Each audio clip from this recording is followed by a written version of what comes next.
السلام علیکم السلام. میرا سوال ہے، ہمارے پاکستان میں جو طبقہ عربی زبان سے نابلد ہے وہ عموماً بچوں سے جو چھوٹے ہیں ان سے کہتے ہیں کہ لا الہ، بچہ بھی پڑھتا رہتا ہے، حالانکہ بچے کو یہ کہنا چاہیے الا اللہ. اس مسئلے کو واضح کرنا. اللہ اکبر.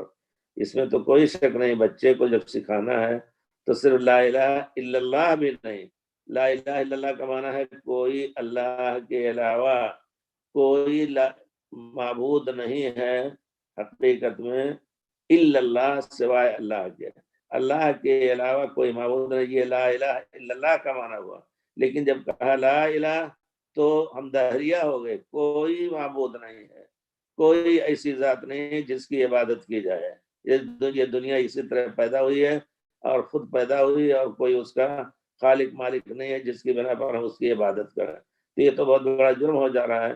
ہمیں چاہیے کہ ہم بچپن ہی سے بچوں کی زبان سکھائیں، اردو میں بھی اس کو سکھائیں کہ اللہ ہی عبادت کے لائق ہے، اور عبادت کا معنی بھی سمجھائیں ان کو بچپن ہی سے.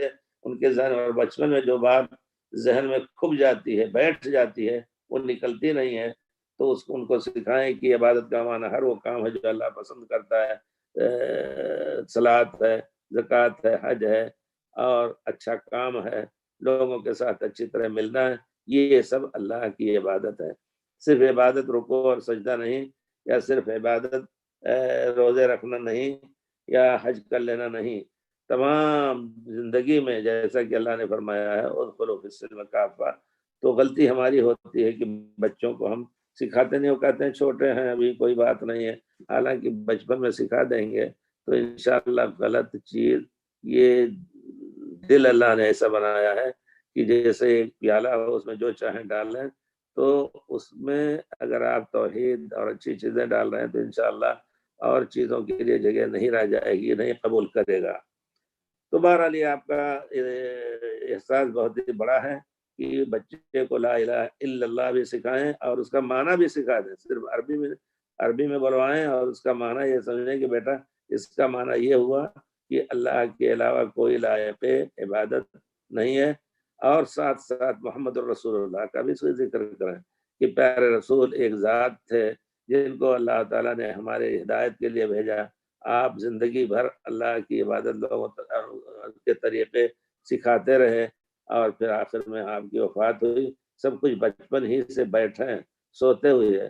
اللہ تعالیٰ جنت دے ہماری ماں کو کہ وہ الف بھی نہیں جانتی تھی، یہ بھی نہیں جانتی تھی، الف ایسا نہیں جانتی تھی، لیکن ان کے والد عالم تو نہیں تھے لیکن کچھ پڑھے لکھے تھے، اور پھر بھائی لوگ بھی پڑھے.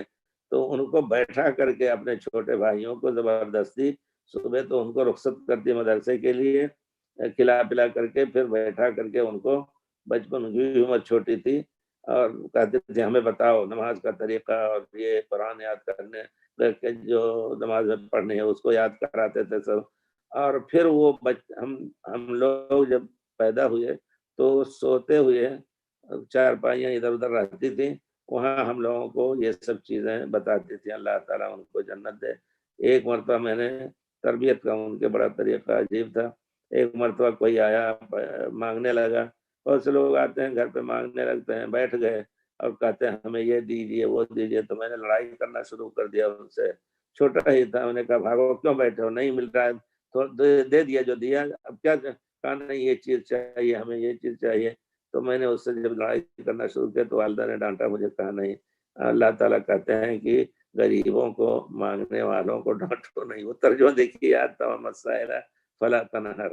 اور پھر مثال رات میں بتانے لگی کہ ایک آدمی تھا بہت ہی بڑا ظالم تھا، بوڑھا، ایک ہر ایک کو مارتا پیٹتا ڈوٹتا کھاتا، اس طرح کر کے وہ ظالم لاٹھی لے کے جا رہا تھا. اچانک ایک بوڑھا ملا، اور بوڑھا کہتا ہے بیٹا یہ لاٹھی ہمیں دے دو. کہا کیا کرو، کہا اس کے ذریعے ہم چلیں گے، تم تو جوان ہو، اب لاٹھی کی ضرورت نہیں ہے. اس نے دے دیا رحم کھا کر کے. جب قبر میں گیا تو گناہوں کی وجہ سے قبر دبوچنا چاہتی تھی، تو لاٹھی اس کے آڑے ترچھے ہو کر کے دبوچنے نہیں دیتی تھی قبر کو. سبحان اللہ.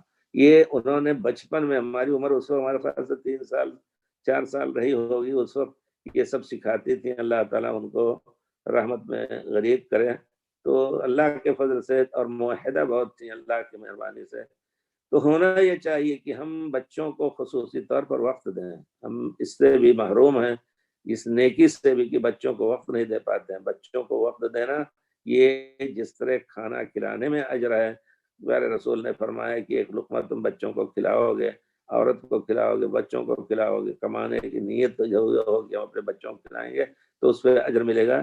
اسی طرح یہ جو تعلیم کے لیے وقت دیں گے، تعلیم خود آپ کے لیے بڑے اجر کا سبب ہے۔ ضرور کوشش کریں انشاءاللہ۔